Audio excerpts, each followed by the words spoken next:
Hello friends, welcome back to another video and welcome to the channel where for the entire month of June we'll be focusing on queer authors for Pride Month. Today's drink of choice is this lemon water, and today's book of choice is Girl Crushed by Katie Heaney. I'll be honest, I've heard not a single thing about this book or this author, but it was buy one get one at the queer table at Barnes, so I thought I'd take a chance. And I also just really felt like reaching for this book after my book that I read yesterday, which was Manhunt, because if you saw that video, I was less than thrilled about it. I was really bored, and honestly, I kind of was falling asleep because I was not connected to the story. So for today, I wanted to focus on something a little bit more lighthearted, a little bit easier to get into, and this just looks so cute. You're following Quinn Ryan, who has her senior year all figured out. She's going to be captain of the varsity soccer team, she'll be recruited with a full ride, she'll graduate with her girlfriend Jamie, and they'll go off to college. But her best friend becomes captain, and then she doesn't get called by the college, and then she gets broken up with. She gets a new crush, Ruby, the lead singer of an extremely cool local band. It says, Jamie and soccer are all Quinn's ever cared about, until Ruby. But why does it feel like the closer Quinn grows to Ruby, the more she misses Jamie?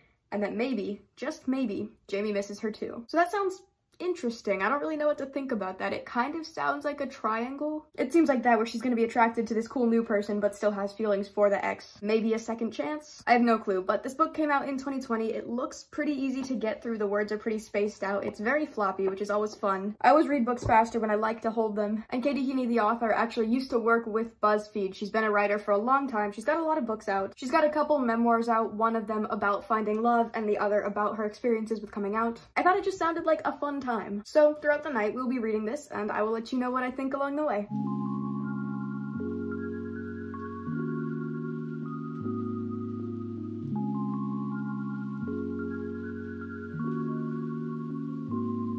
I was considering leaving this video spoiler-free just because I don't really know what I'm getting into, but maybe other people want to read it, so I didn't want to say anything. But I looked at Goodreads reviews just to make sure, because I haven't heard anything about this book and I wanted to see if there was anything immediate that would stand out, and I'm a little bit concerned. This book has 1,600 ratings, but it has a 3.24 average, which isn't terrible, but it's also not that good. This is one of her lower rated books, and when I went to look at the reviews to see why this is, all of the highest reviews on here say that they don't like biphobia. And that's concerning to me because on these videos, I want to be shouting out queer authors because I think their voices deserve to be heard. It's really frustrating when those people are also shutting down other queer people. And I don't want to be supporting a book that's talking about anti-bisexual things, but I also want to see where this goes and just talk about it generally. So I don't know if I'm recommending this book yet, which is why this is gonna be talking about whatever happens, because I think we need to experience this together, whether or not it's good, because they're not all gonna be winners, and I'd rather have an open discussion than just pretend it doesn't exist. And from these first couple of pages, I can already feel it, because on page 11, this far into the book, they say that there's some girl that they wish wasn't straight. These are two lesbians, and they see a lady who's in a romantic relationship with a guy, and they wish that she was gay. And this is in high school, their senior year, and these two lesbians have just broken up with each other. And after seeing these criticisms, that made me very worried. Calling her straight while she's in a relationship with a guy is fine, but I'm worried how that's gonna translate if they find out that she's also into girls. The first review is just a list of saying you're valid if you are whatever sexuality, regardless of if you do these things. In this house, we say no to biphobia. I'm so sad I can't love this. The overwhelming amount of biphobia is disappointing. Apparently she had an apology, but it was not good. Every review, except for one, on this initial page of reviews is all saying that this book is biphobic and that they don't support it, so I'm a little bit worried. I'm gonna read this and I'll let you know how it goes. But I'm just putting it out there. This is a tentative don't read this, because the things that I'm seeing are not good. You can rate the book independently of the author. You don't have to say that it's a one-star book because the author is bad. But if the biphobia is just a huge part of this book and like that's a big part of the plot, which I think it probably is because this whole thing is about a triangle about somebody that they think is straight, it's fair to say no to that because that's poor writing. That's just not considering this whole identity.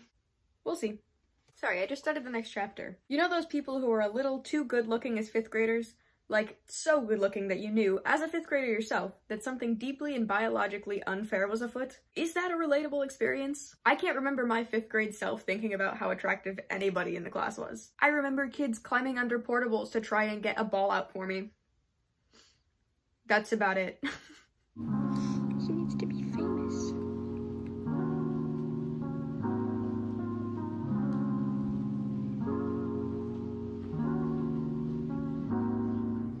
Hello, good morning. It is 7:30, which is not my usual wake-up time, but we're going to cafe early today, which is actually really exciting because it means I have time to actually read this book in the morning. Last night, I ended up getting to page 83 in this book, and there are two thoughts going through my brain. I wish that the cover had something to do with soccer because the two main traits of this main girl, Quinn, is that one, she's gonna go to school and she's gonna get a scholarship, but it's gonna be soccer-based. Everything that her life is based around is just going to school for soccer and becoming a professional and all these things. And then the second thing is her relationship and her girlfriend and whatever. And I see a girlfriend, but I don't see anything related to soccer on the cover. And the same thing happened with Love and Other Disasters, where it's entirely food-based, but there was not a single food imagery on the cover. And I get that you can't put everything on a cover. You can't just immediately show what the entire book is gonna have. But if that's like the only defining trait that they have, I wish I could see it. Because also, I have no clue who these two people are. There are three main ladies that are mentioned. I don't know which two these are. When I first read the back, I assumed this one was Ruby because she's like a cool band girl. But does that mean this is the main? Like, I don't know who I'm looking at right now.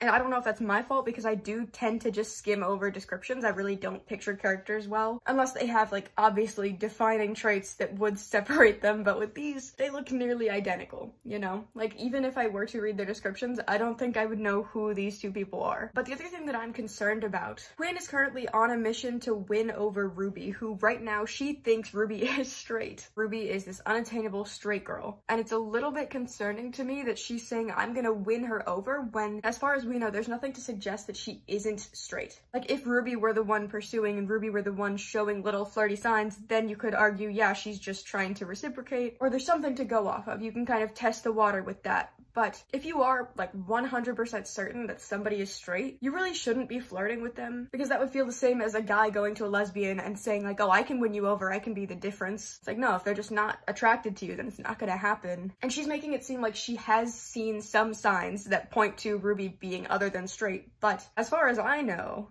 like, I haven't seen that. And Jamie doesn't seem to think it either. Or she's just trying to make it seem like it's not a possibility because she's jealous and she doesn't want to make it seem like Quinn has any other chance at a romance right now. I don't know. I don't like the phrase win her over when it's a lesbian talking about somebody who she thinks is straight. It's giving bad vibes. Respect people's preferences. Don't try to win them over because you like them. That's just gross. And I'm assuming it's gonna end up working out and she's gonna be queer, but it's just strange dynamic. Strange word choice. I'm gonna go sit in cafe and I'm probably gonna make it through most of, if not all of this book, just because it does move so quickly. We'll see how far I get.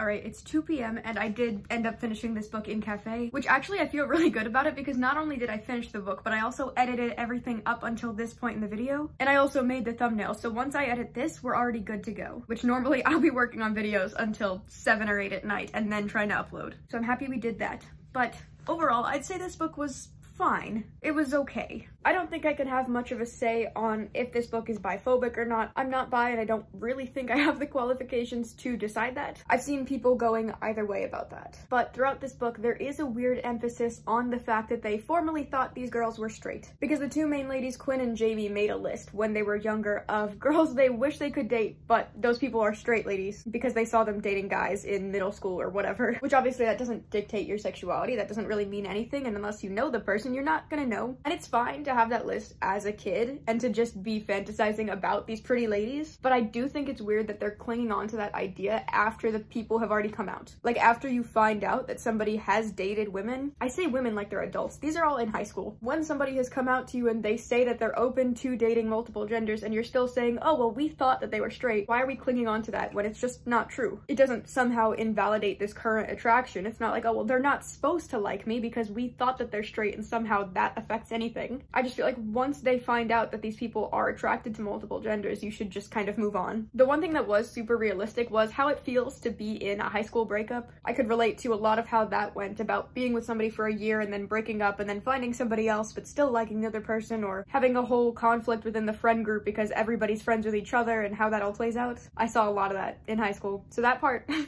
felt very real. Although I will say, I don't care about a 12th grader's bra size. I don't know why we needed to emphasize says that. It's similar to One Last Stop with saving this local business, where in One Last Stop they're saving the sandwich place, in this they're saving their gay little coffee shop. And the relationship between Quinn and Ruby isn't established until page 230, where Ruby confidently says, yes, I like ladies, yes, we can be a thing, although she doesn't like the term girlfriend, she doesn't like being somebody else's. She wants to be her own person, she doesn't like this possessive label. Quinn mentions in this book how you shouldn't just assume that people are straight because that's the default thing. There's no way to know that unless you talk to somebody, but then she says it's hard to be a good queer when talking about making this assumption. And that was a strange phrase to read, which I get that these are high school people who are going through the early years of figuring out their identities, but like just in general, that's a strange thought to have, because she's right in saying that we shouldn't make these assumptions and we shouldn't just think that everybody is straight and cis, but also you're not a good queer by being open. Like, that should just be a human thing. There are also multiple times in this book where the main character is looking at Ruby and saying, well, her clothes don't look straight. That also didn't feel so good to read, which I know that's a common thing, that's kind of a joke, but it also isn't. That's also a very real thing that people have stuck to for years, where if you dress more masculine, people automatically assume that you're a gay woman. If you are part of that, it can be a fun thing, but when you're trying to genuinely figure out somebody's sexuality, I feel like it's a weird thing to bring up, and it's a weird generalization to make, and it's a weird stereotype to hold on to in a book like this. I think the romance in this would have been a lot more impactful and would have felt a lot better if Ruby had been the one initiating. If instead of Quinn trying to win her over, it was Ruby making the first move, or Ruby coming out and then they go from there. But it's weird to have Quinn saying that she's gonna win her over when as of that point she didn't know if there was anything queer going on with this other person. I just really wish that there was some indication from the other side that lets you know that these feelings are being reciprocated, and it just didn't feel like that.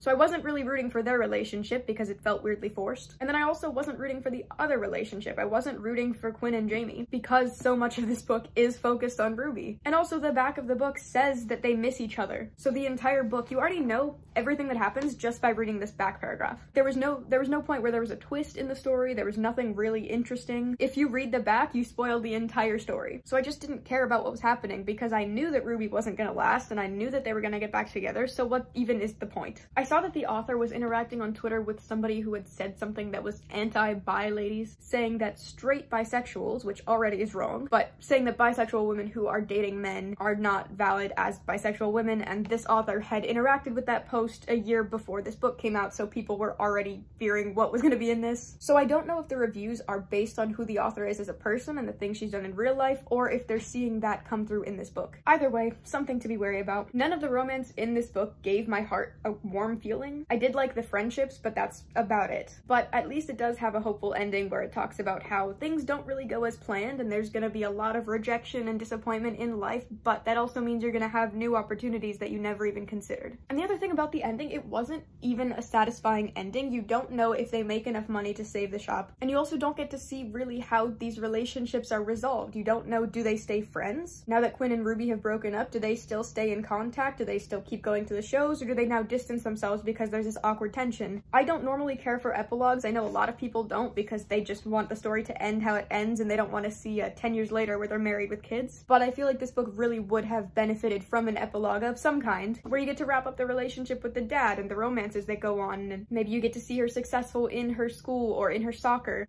It felt unfinished. It felt like everything just sort of ended. If they wanted a happy ending, I wish they had gone all the way. So ultimately, this book was fine. It was just okay. I'd give it like a solid 3 stars, maybe less. I didn't really care about much of anything that was going on. Plus, with the criticisms about the author, I don't know that I would feel good recommending this, but if you want a fast-paced lesbian romance, this is, I guess, that. And that is my reading vlog for Girl Crushed by Katie Heaney. We've had a couple of misses recently. I hope the next reading vlog will have better results. But that's all I have for this video. So I'm doing videos focused on queer authors for the entirety of June, so if you would like to stick around for more of those, you can subscribe to this channel, or if you just like my face, you can subscribe to my main channel, Riverbxnd, where I post music content, or my Instagram, Spotify, Goodreads, TikTok, and Storygraph, which I'll have linked in the description. If you made it this far, thank you so much for watching. See you in another video.